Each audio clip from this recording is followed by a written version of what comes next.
J'avais l'amour de mes parents uniquement quand je leur donnais de l'argent.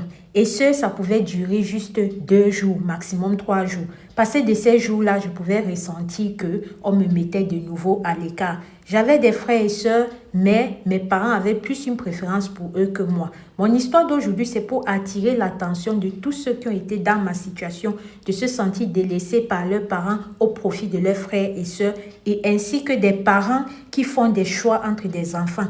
Faites très attention parce que cela pourra être très très fatal pour l'un d'entre eux. S'il te plaît, Alicia Lotus, raconte mon histoire.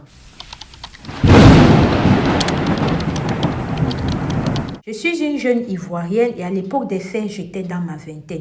J'avais ce don-là de pouvoir voir les choses en rêve et même que je pouvais souvent aider ma famille, voilà, à travers ces rêves-là.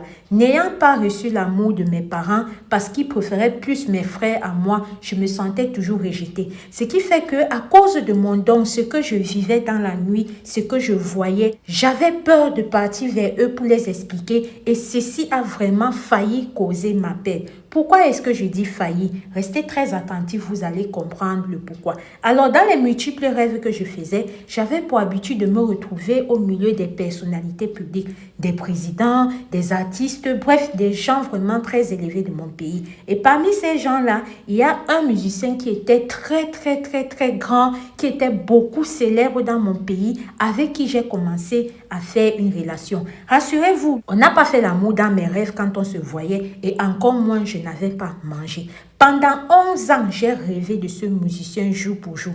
Un jour, j'ai vu ce musicien-là dans la vie réelle, devait avoir un concert. J'ai décidé que je vais un peu aller à ce concert-là. Je suis allée regarder. Et je tenais à vous rappeler pour que ça soit clair déjà de prime abord. Ce n'est pas un musicien que j'affectais, mais comme je vous ai dit, pendant 11 ans, je rêvais de ce dernier. Et notre relation, c'était quoi? Il venait toujours en voiture me chercher avec un chauffeur. On partait dans un restaurant où il mangeait, il buvait, mais moi, je refusais de manger, je refusais de boire. Et il me raccompagnait. Ainsi de suite pendant 11 ans. C'est comme ça qu'un jour, ce musicien-là a décédé. Quand il décède maintenant, je le vois dans mes rêves après son enterrement. Sauf que cette fois-là, il n'est pas venu avec la même voiture et il n'est pas venu avec le même chauffeur. Il est toujours venu me chercher. Comme d'habitude, on partait dans un restaurant. Cette fois-là, il m'a amené dans un maquis.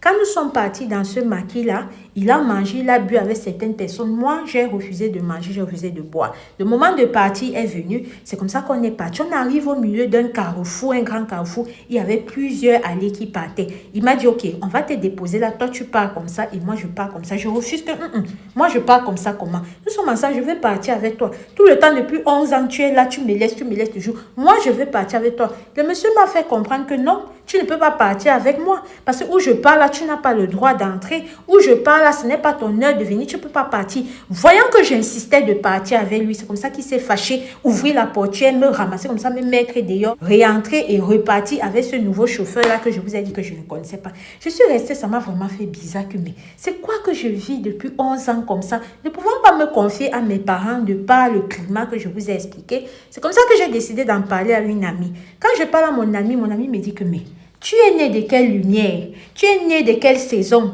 Tu as besoin que je fasse un schéma pour t'expliquer que ce que tu vis depuis 11 ans là, c'est un truc driblement mystique. Tu as besoin que je t'explique ça. C'est là où quand je suis restée, après tout ce qu'elle m'a dit, et voyant que ça fait un moment que je suis déjà les vidéos de Alicia Lotus, voilà, qu'importe ses réseaux sociaux, j'ai constaté que ce qu'elle dit là, il peut avoir du vrai dedans, hein.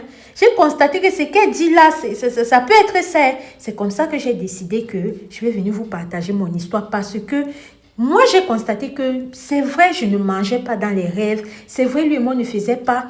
Mais il y a toujours quelque chose que je sens que ça ne va pas. Et comme je vous ai dit, j'étais tellement forte dans les rêves que je pouvais souvent voir des gens qui venaient attaquer ma famille et je me débattais avec eux. Je pouvais voir des gens qui viennent pour attaquer ma mère, mes frères, mes soeurs. Mystiquement, je me battais avec eux. Et tellement je me battais avec eux que cela m'a coûté cher. Tellement je me battais avec eux qu'aujourd'hui, je ne suis pas allée trop dans les études parce qu'on a gâté mon cerveau.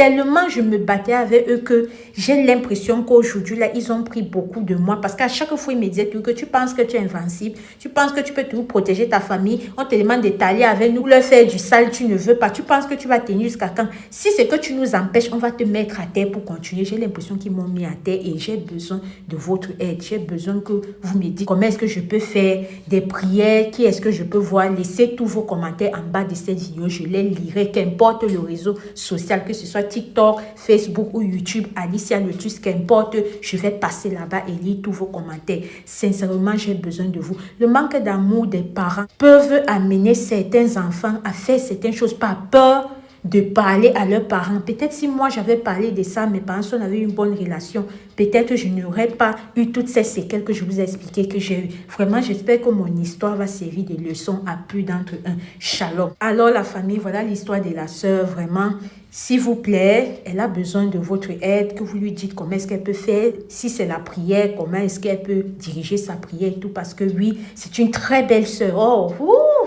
elle est très belle. C'est-à-dire que quand tu regardes, tu ne peux pas savoir. Ça que je vous dis toujours, quand tu marches là, s'il faut seulement regarder le visage, tu ne peux pas savoir les problèmes que les gens portent sur les épaules ici. Mais retenez que non, il fait chaud au frigo. Retenez que le dehors est miné, que nous devions être prudents et prier sans cesse. Ici, Alicia Lotus, si toi aussi tu as ton histoire vraie ou mystique à nous confier, viens soit en inbox, soit sur ce numéro qui s'affiche là.